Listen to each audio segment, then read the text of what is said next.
땡스기빙 시리즈 네 번째 시간입니다. 벌써 우리가 이 감사라는 주제를 가지고 4주째 오고 있는데요. 우리가 지금까지 해 들어왔던 또 성경 말씀 속에서 알게 되었던 내용들이 다 하나의 결을 가지고 있습니다. 첫째 날에는 우리가 그 정체성에 대한 부분이었는데요. 바로 우리가 하나님의 그 나라에 속하였다. 바로 그것은 우리의 인생 자체가 감사의 삶 그 자체가 된 것이다 라는 것으로 이제 중심 메시지를 나누었고요.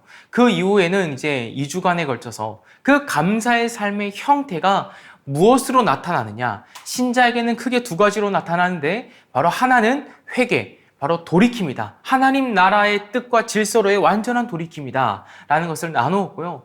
그 다음 이제 두 번째로는 우리가 기도다. 하나님의 나라의 그 뜻과 그 주님의 나라의 의를 구하는, 상상하고 꿈꾸는 기도다라는 것을 나누었습니다. 이렇게 지금 여러분과 저의 삶은요, 이미 이 가운데 있습니다. 바로 이 감사의 삶 가운데 놓여져 있습니다.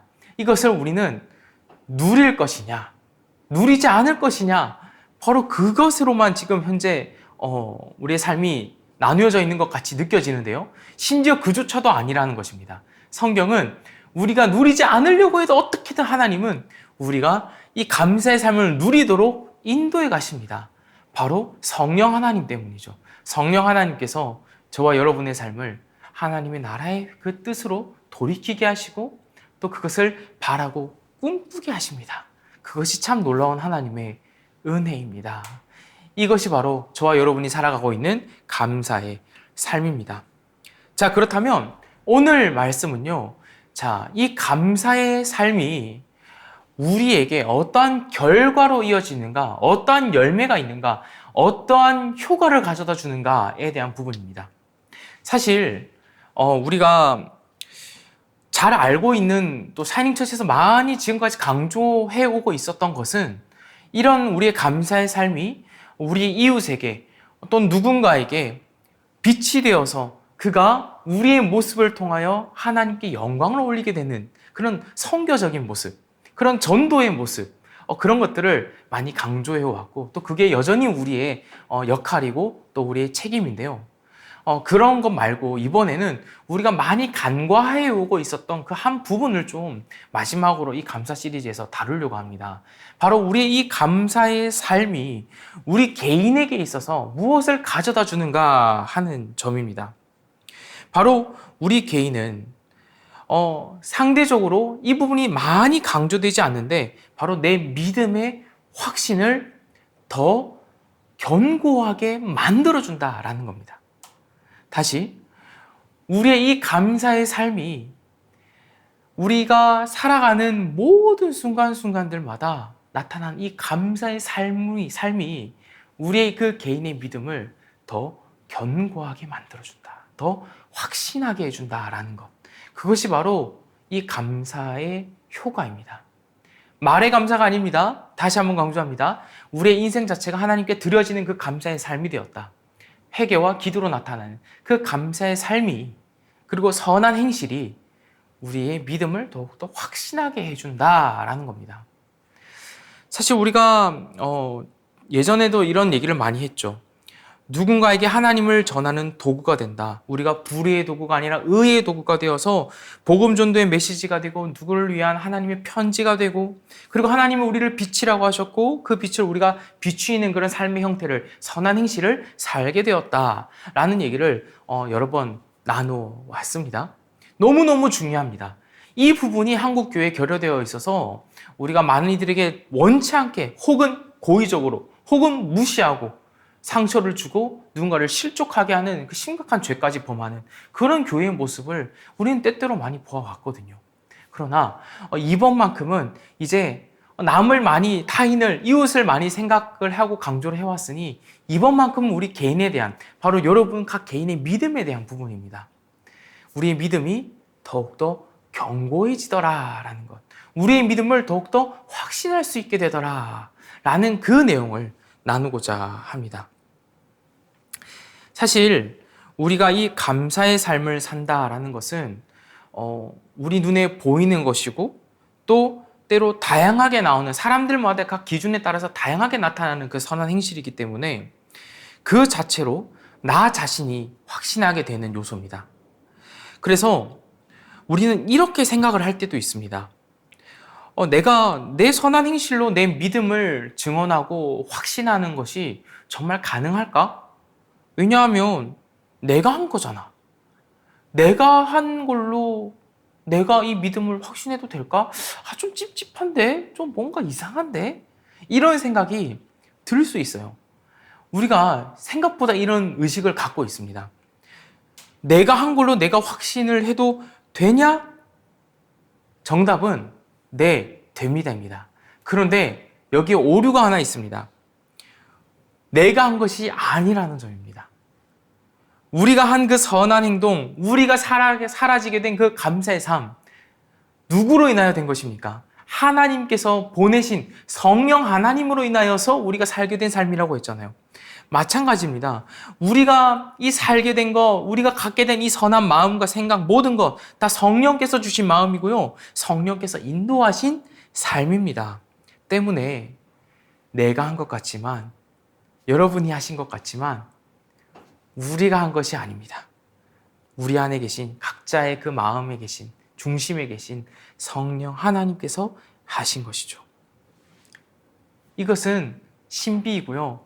성경을 통해서 우리가 주님과 연합해 있기 때문에 누릴 수 있는 그 어떤 연합의 한 면이기도 합니다. 참으로 놀라운 신비입니다. 그래서 이것을 통하여서 우리는 이 선한 행실, 이 감사의 삶, 우리가 또 지금까지 나눴던 회개와 기도, 이 모든 걸 통하여서 우리의 믿음을 확신하게 된다. 확신해도 된다라는 것을 성경이 얘기를 하고 있어요.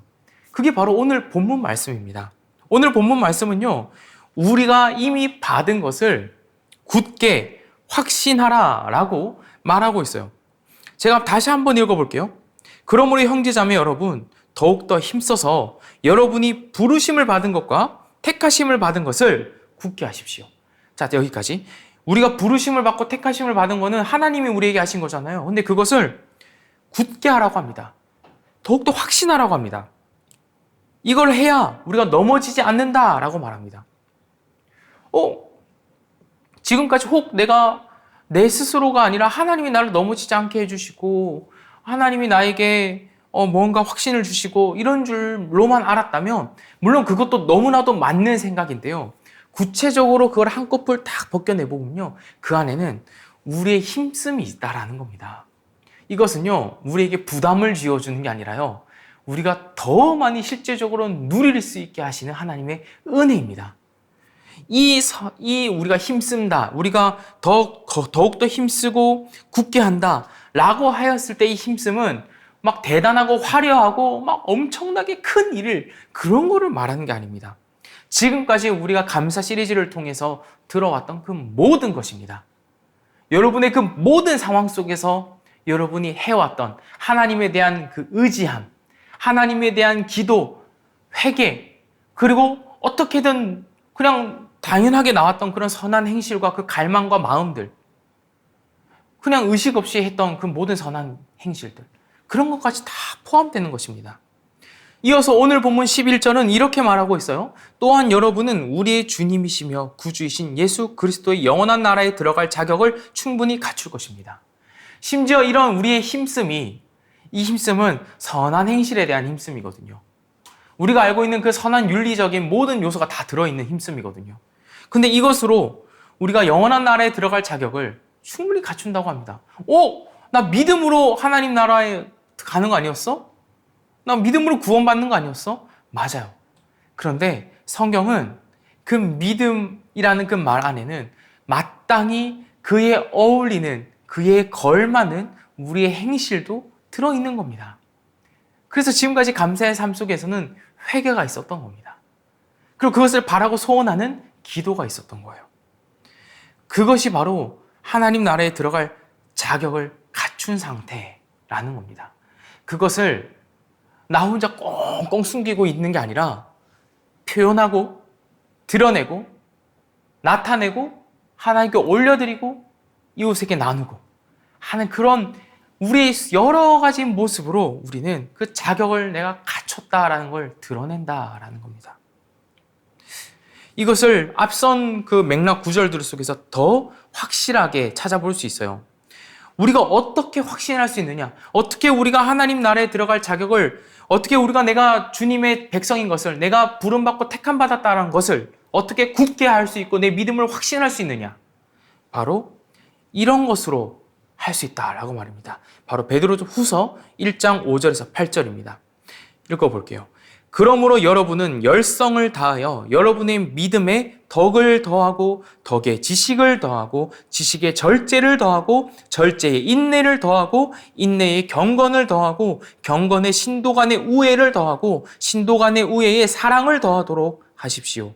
이런 것들이 여러분에게 갖추어지고 또 넉넉해지면 여러분은 우리 주 예수 그리스도를 아는 일에 게으르거나 열매를 맺지 못하는 사람이 되지 않을 것입니다.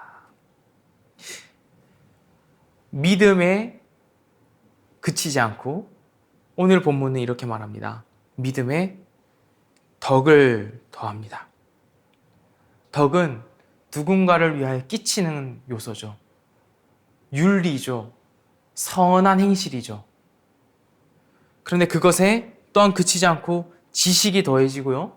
하나님을 아는 지식이 더해집니다. 그리고 어떻게 내가 이 사람들에게 그 덕을 끼칠 수 있을 것에 대한 성숙한 지식이기도 합니다. 또한 거기서 그치지 않고 절제가 더해집니다. 할 수 있으나 하지 않는 그 자유로움을 느끼는 거죠. 그리고 인내를 더합니다. 고통 가운데, 이 불의한 세상 가운데 내가 겪고 있는 어려움을 인내하기도 하는 겁니다. 그리고 그 안에 또한 경건이 있습니다. 여전히 하나님을 찾고 하나님의 뜻을 소망하고 바라는 겁니다. 또한 이어서 그것에 그치지 않고 개인에게 그치지 않고 그리스도인끼리의 우애를 더합니다. 형제 자매된 그 모든 희로애락을 함께 누리고 나누고 채워주고 체험받고 보듬어주는 일. 그리고 그 우애에 사랑을 더하라고 합니다. 믿음에는 이것들이 다 엮여 있습니다. 이것이 성경이 표현하는 그 믿음 안에 다 사실 들어있는 것입니다. 이것을 통하여서 이러한 덕과 지식과 절제와 인내와 경건과 형제 자매끼리의 우애와 그리고 사랑, 이것을 통하여서 우리는 이 믿음을 더욱더 견고하게 확신하게 됩니다. 내가 성경을 많이 읽고 기도를 많이 하고 그렇게 믿음을 확신할 수도 있겠지만 우리가 또 한 가지 방법은, 성경에서 우리에게 또한 권하고 있는 방법은 그 믿음을 소유한 너희가 믿음을 가진 자답게 행하기를 힘쓰므로 인하여서 너 그거 막상 해보니 불가능하지 않지. 너 스스로가 그것을 끝까지 거부하고 그 선한 행실을 증오하고 너가 선한 행실 하기를 분노하고 하지 않지. 악하지 않지 너희. 봐봐. 너희에게 그런 모습이 나타나잖아. 왜? 너희에게는 내가 너희에게 준 믿음이 있으니, 선물로 준 믿음이 있으니, 그리고 너희 안에 성령 하나님께서 역사하고 있으니 그것이 되는 거 아니겠냐라고 우리의 그 결과를 통해서 너희의 정체성과 원인된 그 은혜를 발견하라는 겁니다. 우리는 때때로 너무 쉽게 믿음이 흔들리곤 해요. 왜? 바로 이 같은 일들을 하지 않을 때에 그러기도 합니다.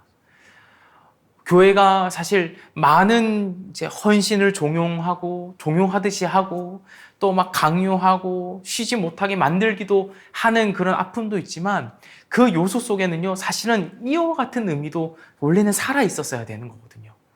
우리가 이 선한 행실이라는 것, 덕에, 그리고 지식의, 절제의, 인내의, 형제 우애의 사랑, 이런 것들을 우리가 해냄으로써 그것을 할 수 있는 환경 속에서 내가 경험을 해보면서 그 사실 자체가 내가 하나님이 주신 그 믿음이 있는 사람이구나. 내가 하나님 나라에 들어갈 자격을 이미 갖춘 사람이구나. 그리하여서 부분부분나마 불족하지만 조금이나마 듬성듬성이나마 이걸 내가 표현해내고 나타낼 수 있는 사람이구나 라는 것을 드러낸다. 그걸 성경이 우리에게 실제적으로 교훈하고 있다라는 겁니다. 예수님이 이런 말씀을 하셨어요. 마태복음 7장 17, 18절인데요. 나무와 그 열매에 빗대어서 하신 말씀입니다. 이와 같이 좋은 나무는 좋은 열매를 맺고 나쁜 나무는 나쁜 열매를 맺는다. 좋은 나무가 나쁜 열매를 맺을 수가 없고 나쁜 나무가 좋은 열매를 맺을 수 없다. 당연한 말이죠. 복숭아 나무에서 복숭아 나고 사과 나무에서 사과 나는 겁니다. 그 당연한 자연의 이치에 빗대어서 여러분은 좋은 나무라는 겁니다. 이거를 말씀하고 있어요. 여러분의 그 선한 행실을 부분이나마 맛볼 때에 좋은 나무인 것을 확신하라라는 겁니다. 그 믿음에 견고히 서라. 하나님이 너희에게 베푸신 좋은 나무 되게 하신 그 은혜를 더 많이 생각하고 그 안에서 더 너희가 안심해도 된다라는 말씀이에요. 오늘 본문 말씀도 같은 결입니다. 사도 베드로도 그와 같은 맥락에서 우리에게 더 실제적으로, 더 구체적으로 그 지침들을 주고 있었던 거예요. 사실 우리가 이 감사의 삶, 이 믿음의 확신을 하는 이 감사의 삶에 대하여서 사실 우리가 오해가 있어 왔기 때문에 이것을 좀 터부시해 왔을 수도 있어요. 어떤 오해가 주로 있을 수 있냐면요. 하나는 우리가 어떤 믿음의 확신을 가지기 위해서 내가 어떤 신비하고 어떤 비일반적인 그런 사건을 기다리기 때문에 그럴 수도 있습니다. 이런 분들 꽤나 많습니다. 내가 믿음의 확신을 난 믿음이 있는 사람이야 라고 내가 고백하기 위해서는 어떤 무언가 특별한 사건이 있어야 된다라고 생각하는 이들이 꽤나 있어요. 그런데 그러지 않으셔도 됩니다. 그러지 않으셔도 됩니다. 그리고 특별한 사건은요, 믿음이 없는 자들에게도 있을 수 있어요. 하나님의 진노도 비상식적인 일이거든요. 특별한 사건이거든요. 신비한 일이거든요. 근데 그것은 멸망하는 자들에게 있는 거란 말이죠. 그러니 하나님께서 우리에게 일하시는 방법을, 우리에게 주시는 그 믿음의 확신이라는 것을 내가 아는 그 바운더리를 넘어선 것에만 국한시킬 필요가 전혀 없습니다. 사실 예수 그리스도께서도 너무나도 일반적인 모습으로 우리에게 오셨어요. 너무나도 상식적인 그런 모습으로 이 땅 가운데 오셨단 말이에요. 그래서 아무도 예수를 환영하지 않았잖아요. 아무도 예수님을 반기지 않았잖아요. 그것도 그렇고 하나님께서 지금까지 우리에게 이루어오신 방법을 보면 하나님은 너무나도 자연스럽고 때때로는 잔잔하게 일반적으로 일하시는 분이십니다.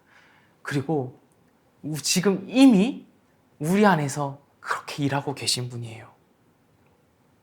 그래서 믿음의 확신을 하셔도 됩니다. 하셔도 돼요. 또 하나의 오해가 있습니다. 또 하나는요, 이런 분들이 있어요. 이 믿음의 확신을 가지는 문제를 너무 겸손히 접근합니다. 너무 겸손해요. 이렇게 생각하는 겁니다. 나 정도로는 택도 없어. 나는 아직 멀었어. 나 같은 사람이 어떻게? 내가 저렇게 훌륭한 어느 정도 저런 훌륭한 그리스도인 정도는 되어야지. 그 사람 정도도 안 되는데 내가 어떻게 믿음을 확신할 수 있겠어? 나는 멀었어. 내 지난날의 삶을 봐. 여전히 나는 죄가 있잖아. 나는 안 돼. 이런 분들 분명히 많이 있을 겁니다. 그러나 오늘 사도 베드로의 이 말씀은요, 완전한 자에게 주시는 말씀이 아니에요. 우리 일상 속에 성령 하나님께서 일하셔서 드문드문, 듬성듬성, 부분적으로 드러나는 그런 우리의 삶의 면면들을 보아서 너희가 좋은 나무다라는 것을 그런 보여주는 맥락 속에서 이 말씀이 있다라고요. 너희 항상 믿음의 지식의 덕에 절제의 인내와 성제 우의 사랑을, 그런 것들이 항상 완전하게 100% 있어야 너희는 하나님 나라에 들어갈 자다라고 하지 않는다고요. 왜냐하면 베드로 자신도 그랬거든요. 베드로가 예수님을 3번 부인했던 자이지 않습니까? 예수님 부활 이후에도 그 부활하신 예수님을 보고서도 이전에 보였던 열성을 보이지 못했던 자이지 않습니까? 자기가 부인했던 그 사실 때문에. 근데 그런 베드로에게 예수님이 찾아오셔서 베드로를 회복시키고 그 숨겨뒀던 사랑의 마음을 예수님께서 끄집어내시지 않습니까? 네가 나를 사랑하느냐? 네가 나를 사랑하느냐? 네가 나를 사랑하느냐? 내 양을 치라. 내 양을 먹이라. 이렇게 사명을 다시금 세워주시고 믿음을 견고히 해주시고 하나님에 대한 사랑의 마음을 끄집어내 주시죠. 여러분, 주님을 향한 우리의 참된 사랑은요, 나조차도 더 잘 알지 못할 때가 많습니다. 아니요, 항상 그렇습니다. 하나님을 향한 우리의 사랑은요, 하나님이 더 잘 아십니다. 하나님이 오히려 그것을 이끌어내실 때가 더 많습니다. 우리의 믿음의 고백을 주님께서 더 이끌어내신다고요. 이것이 은혜이지 않습니까? 그러니 우리가 이 감사의 삶으로 이 믿음을 확신하게 되는 것, 이것을 마음껏 누리셔도 됩니다. 우리는 이 같은 인생을 이미 살게 되었어요. 우리가 감사의 삶 자체를 쟁취해낸 것이 아니라 성령 하나님께서 인도하시고 또한 성령으로 얻어낸 우리의 삶이기 때문에 하나님이 우리 삶에 성령 하나님을 보내시고 우리를 기뻐하시고 사랑을 가득 부어주시는 인생이 이미 되어버렸기 때문에 이제 우리는 우리의 믿음조차도 더 확신해 나갈 수 있습니다. 우리의 삶의 모습을 통하여서요. 이전에는 이것이 불가능했었으나 이제는 가능한 일이 되어버린 거예요. 만약 이게 나 불가능해 라고 생각하는 분들은요, 이 갈라디아서 5장 19절에서부터 등장하는 이 육체의 행실을 100% 한다고 자신하십시오. 그러면 제가 인정해 드리겠습니다. 당신은 믿음을 확신하지 않아도 된다고요. 그러나 제가 읽어볼게요. 어떤 내용인지요. 육체의 행실은 환히 드러난 것들입니다. 곧 음행과 더러움과 방탕과 우상숭배와 마술과 원수매즘과 다툼과 시기와 분냄과 분쟁과 분열과 파당과 질투와 술취함과 흥청망청 먹고 마시는 노름과 그와 같은 것들입니다. 내가 전에도 여러분에게 경고하였지만 이제 또다시 경고합니다. 이런 짓을 하는 사람들은 하나님의 나라를 상속받지 못할 것입니다. 지금 사도 바울이 갈라디아 교회에게 이 얘기를 하는 이유는 당신들 이 중에서 이 조금이라도 이거 부분이라도 이런 거 나타나면 바로 그 순간 아웃이야. 이런 날카로운 잣대를 들이밀고 어떻게든 잘라내려는 의도로 하는 게 아닙니다. 이 말씀을 주는 건요, 이 악한 행실에 부분이나마 혹은 전부나마 들어있는 성도들을 어떻게든 이미 너희가 들어온 그 감사의 삶, 성령의 삶, 그 안에 들어온 너희의 존재성을 다시 알려주고 그쪽으로 다시 되돌이키려고 하는 회개의 말씀입니다. 이것은 우리를 잘라내려고 하는 게 아니라니까요. 그리고 혹 여러분 중에 내가 이 지금까지 들었던 이 악한 목록들에 완전히 난 100%다. 나는 완전히 순수하게 이 100% 악함을 다 갖고 있다. 라고 자신할 수 있다면 진짜 인정해 드리겠습니다. 그러나 그런 분은 아무도 없을 거예요. 네. 우리에게는 놀랍게도 선함이 있어요. 하나님께서 성령께서 거하시기 때문에 주시는 그 하나님을 간절히 바라고 소원하는 그 선함이 있다고요. 그것만으로도 여러분의 믿음을 확신하고 여러분이 하나님 나라에 들어갈 자녀임을 확신해도 된다라는 겁니다. 거기서부터 시작하는 겁니다. 거기서부터 시작해서 바울이 이후에 갈라디아서 5장 22절에서 성령의 열매를 얘기합니다. 이제는 여러분에게 마땅히 나타날 그 열매가 있는데 이 열매를 우리가 함께 맺어보자. 뭐냐? 사랑과 기쁨과 화평과 인내와 친절과 선함과 친실과 온유와 절제입니다. 라고 말합니다. 또 마지막 25절에서 이렇게도 말합니다.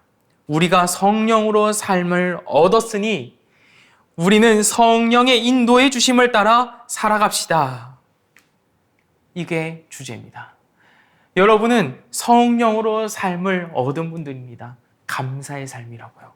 그러니 우리는요, 성령의 인도해 주심을 따라 살아갑시다. 우리는 권유이고요. 이 같은 도전이 항상 우리에게 주어져 있는 인생들입니다. 여러분의 믿음을 확신하기 어렵다고요.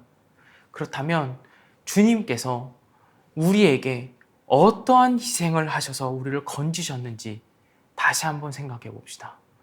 우리가 믿음을 확신하지도 못할 인생을 사시려고 주님께서 우리를 위해 죽으신 게 결코 아니라는 말입니다. 심지어는 성령께서 우리 안에 거하시면서 우리 이 부족하고 연약한 죄 많은 인생에 성령께서 거하시면서 우리가 성령의 열매를 우리도 생각하지 못할 그때에 맺게 하셨다라는 겁니다. 여러분은 기억하지 못할지라도요, 그와 같은 열매를 지금까지 분명히 맺어오고 계셨다는 겁니다. 그걸 성경이 보여줘요. 성경이 예수님께서 비유를 하시는데 의인들과 악인들이 있는데 의인들의 반응이 참으로 놀랍습니다. 바로 내가 지금까지 그런 삶을 살았는지도 몰라요. 주님, 언제 우리가 주님께서 줄이신 것을 보고 잡수실 것을 드리고 목마르신 것을 보고 마실 것을 드리고 나그네 되신 것을 보고 영접하고 헐벗으신 것을 보고 내가 입을 것을 드리고 언제 병드시거나 감옥에 갇히신 것을 보고 찾아갔습니까? 근데 주님께서 너희들이 나한테 이렇게 했다라고 말하거든요. 근데 이 의인들은요, 정작 몰라요. 모릅니다. 자신들이 이런 일을 했다는 것을. 그냥 이웃에게 내가 그런 한 기억조차 없고요. 그것을 나의 의로 삼아 보지도 못했고, 그것을 나 대단하게 했으니 주님 나 대단하게 했죠. 이렇게 해본 적도 없었다라는 겁니다. 우리가 그래요. 여러분들은 이렇습니다. 모를 겁니다. 정말 모를 겁니다. 그러나 주님께서 아세요. 그러니 믿음을 확신하셔도 됩니다. 혹 여러분이 악인이라면 지금 당장 이 악인들처럼 이렇게 주장하셔야 마땅합니다. 주님, 우리가 언제 주님께서 굶주리신 것과 목마르신 것이나 나그네 되신 것이나 헐벗으신 것이나 병드신 것이나 감옥에 갇히신 것을 보고도 돌보아 드리지 않았다는 것입니까? 라고 당당하게 말해요. 우리가 언제 안 그랬단 말입니까? 지금까지 그렇게 했지 않습니까? 주님이라고 자연스럽게 당당해요. 여러분, 그러셨습니까? 아니요. 우리는 그러지 않았잖아요. 그럴 만하지 못했잖아요. 우리의 삶을 보니 그런 인생이 아니었잖아요. 그런데도 그런 인생을 찾아오셔서 우리의 믿음을 더 견고히 해도 된다, 확신해도 된다라는 이와 같은 말씀을 우리에게 주고 계시다라는 겁니다. 여러분에게는요, 믿음의 확신을 가질 만한 선행이 이미 있어 왔습니다. 성령께서 일하셨기 때문에 아주 그 일반의 삶에, 자연스러운 그런 일상의 삶에 일반적이지 않은 그런 선한 행실을 우리가 바라고 꿈꾸고 또한 놀랍게도 이루어오고 계셨던 겁니다. 성령께서 계셨기 때문에 그렇게 되어오고 있었던 겁니다. 그러니 용기 잃지 마시길 바랍니다. 용기 잃지 마시기 바랍니다. 하나님의 자녀된 백성의 그 정체성을 여전히 잘 붙드시고 그것을 누리시며 그 은혜 안에서 내가 그 믿음의 삶을 살아보기를 용기 내보시길 바랍니다. 계속 꿈꾸시길 바랍니다. 당신의 그 여러분의 빈님들의 믿음이 움직여가는 그 방향이 바로 덕을 세우는 것이고요. 하나님의 지식을 더하는 것일 거고요. 그리고 절제일 거고, 여러분의 그 하나님에 대한 갈망이 바로 인내일 것이며 경건일 것이며 또 형제에 대한 우애와 사랑일 것입니다. 여러분이 이미 그와 같은 삶을 살아내오고 계시고 살아내게 될 것입니다. 우리가 애통해야 할 것이 있다면 사실은 내가 구원의 확신을 얻었어, 이러한 선한 행실은 중요하지 않아 라고 하는 이들을 볼 때 그럴 것입니다. 그런 이들은 아마 우리 가운데는 없을 것이지만 한국교회 가운데 그런 이들이 했던 언행과 행실들이 많이 있어 왔기에 100% 없다고 장담할 수는 없습니다. 그러나 그들의 마음속에는 믿음의 확신을 나 스스로에게 기반하여서 가지는 그런 습관이 매번 있어 왔을 것이고, 자기 최면이 마치 있는 것처럼 나는 하나님 나라에 들어갈 확신이 있어 라고 그렇게 생각할지도 모르겠습니다. 혹 우리 가운데 그런 분이 계시다면 애통해 하셔야 됩니다. 그러나 우리 대부분은 그런 삶보다는 우리의 삶이 주님의 거룩함에 미치지 못하여서 애통할 때가 더 많잖아요. 네, 그렇다면 오히려 더 믿음의 확신을 견고히 하시기를 바랍니다. 여러분의 삶 속에서 나타나는 그 감사의 삶의 모습을 통하여서 말이죠. 여러분이 주님을 의지하는 그 의지의 모습을 통하여서 말이죠. 여러분이 이웃을 향하여서 주는, 베푸는 그 아주 사소한 그 무언가의 나눔으로 말이죠. 그리고 주님을 간절히 바라고 상상하고 쫓는 그 아버지 나라를 꿈꾸는 그 여러분의 기대로, 소망으로 말이죠. 우리는 그렇게 믿음의 확신을 해나갈 수 있습니다. 앞으로 우리가 이렇게 믿음을 확신하며 믿음을 견고히 하며 넘어지지 않기를 소원합니다. 사탄은 항상 우리를 넘어뜨릴 것입니다. 이것을 흔들어 버리려고 애를 쓸 겁니다. 우리의 모습과 우리의 지난 날의 증거를 떠밀려 우리 생각 속에 들고 와서 우리를 고소하고 참소할 겁니다. 그러나 그것은 다 거짓입니다. 주님께서 우리를 이미 성령의 삶 안에 들어오게 하셨는데 말이죠. 그것은 전혀 우리에게 어떠한 공격도 될 수 없습니다. 여러분은 이미 믿음을 확신할 수 있는 성령의 사람들이십니다. 우리가 이 사실을 믿고 우리가 함께 이와 같이 기도했으면 좋겠습니다. 첫 번째로는 감사를 드립시다. 우리가 내 것으로 믿음을 확신할 수도 없었고 내 것으로 내가 정말 주님의 나라에 들어갈 만한 자인가 하는 걸 확신할 수 없었던 그런 나의 애통함이 참으로 주님께서 바라시던 진실한 모습이었다라는 사실, 그것을 알게 해주셔서 감사하다는 기도를 드립시다. 우리가 지난 시간 바리새인과 세리의 기도를 봤는데요. 세리가 기도한 것과 같이 하늘을 우러러 보지도 못하고 그저 가슴을 치며 통곡하며 나를 불쌍히 여겨서 했던 그런 애통함. 그런데 그런 애통함이 있는 자에게 하나님께서는 의롭다 여기시고 또 그 믿음을 견고히 해주시려 성령께서 일하시기 시작합니다. 그런 마음이 여러분의 마음이었을 겁니다. 그러니 그 마음이 이제는 성경을 통해 해석되었으니 감사합시다. 내가 버림받은 게 아니었군요. 내가 주님의 여전한 백성이었군요. 내가 주님 보시기에 의인이었군요. 하는 감사의 기도를 드립시다. 또 두 번째로는 우리가 이런 믿음의 삶을, 믿음의 확신을 더욱더 많이 해나갈 수 있는 우리의 삶의 모습이 더 많이 나타나게 해달라고 또한 구합시다. 그것을 계속 용기를 가지고 꿈꿀 수 있게 해달라고 구합시다. 우리가 쉽게 포기할 때가 많기 때문에 그렇습니다. 내가 믿음의 확신을 가질 만한 선한 행실들을 너무나도 대단하고 큰 것으로만 한정해 두기 때문에 그럴지도 모르겠습니다. 그러나 이미 여러분 주변에 내가 선한 행실을 하는지도 모를 정도로 너무 일반적인 방식으로, 사소한 방식으로 이미 여러분 주변에 그 기회들이 있을 것입니다. 여러분의 믿음의 확신을 줄 만한 선한 행실, 감사의 삶을 내가 해내보겠습니다. 해내보고 싶습니다. 하는 그런 소망을 두 번째로 한번 기도 드려보았으면 좋겠습니다. 이 시간 함께 기도합시다.